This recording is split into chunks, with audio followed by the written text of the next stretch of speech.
Hey, I'm John Satram. And I'm Nick Breeze. And we're running an event series called D.R.E.A.M, or Data Rules Everything Around Me, presented by Mozilla in partnership with Netizen.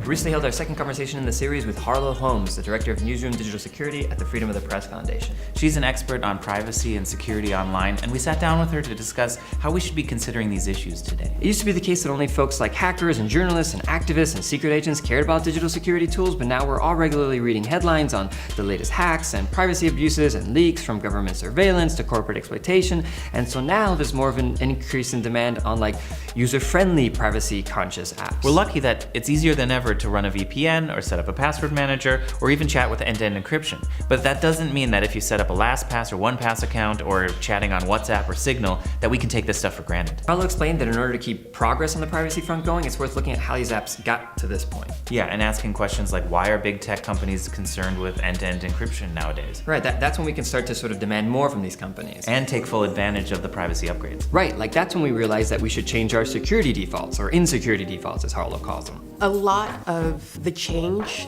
to the way that journalists work with technology nowadays has to do with the fact that people use the same phone that they call their mom on in order to break a story. So much of people's identities are in their devices. There are certain people who have immense fondness for, the contents of their phone. That's okay. However, that's just not how I work. We can take end-to-end encryption in messaging apps as an example. So things like Signal, things like WhatsApp or whatever. Over years and years of honing the experience and the usability of these tools, now we're at a point where the apps are so handy that you just pick them up and you don't even have to think about the security or whatever. This encourages people towards a certain amount of complacency, especially around what I like to call the insecurity defaults. For instance, WhatsApp, we all love it for the fact that it's so ubiquitous, everybody can use it or whatever, but there are certain defaults on it. If you are trying to use WhatsApp for a very, very confidential conversation of great importance, it's not going to be the best app to use. Devices are inherently incredibly nosy and chatty with the corporations that make them, and so learning how to rein that in is a fundamental first step.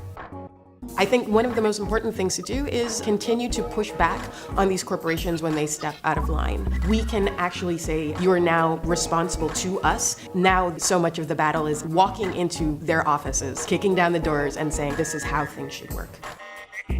I like to teach people to appreciate the history of it and what actually is kind of embedded in that app there as a philosophy. Having end-to-end encryption in a messaging app is the direct product of a certain ideal. It's a very techno-anarchist ideal that's fairly radical if you think about it.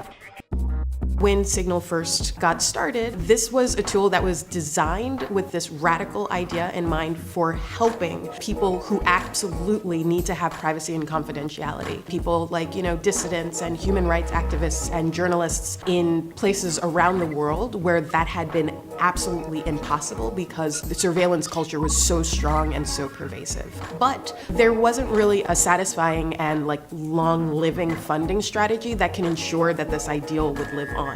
Now, the reason why the Signal protocol is in apps like WhatsApp or Skype and Facebook Messenger and all of these others actually has to do with this corporate handshaking that had to be done between these corporations and techno-activist organizations. We found a way to kind of smuggle this radical ideology into everyone's hands. And for better or for worse, it's actually the best strategy that we have to ensure the longevity of this radical idea. I was going to use an expletive, but I did not.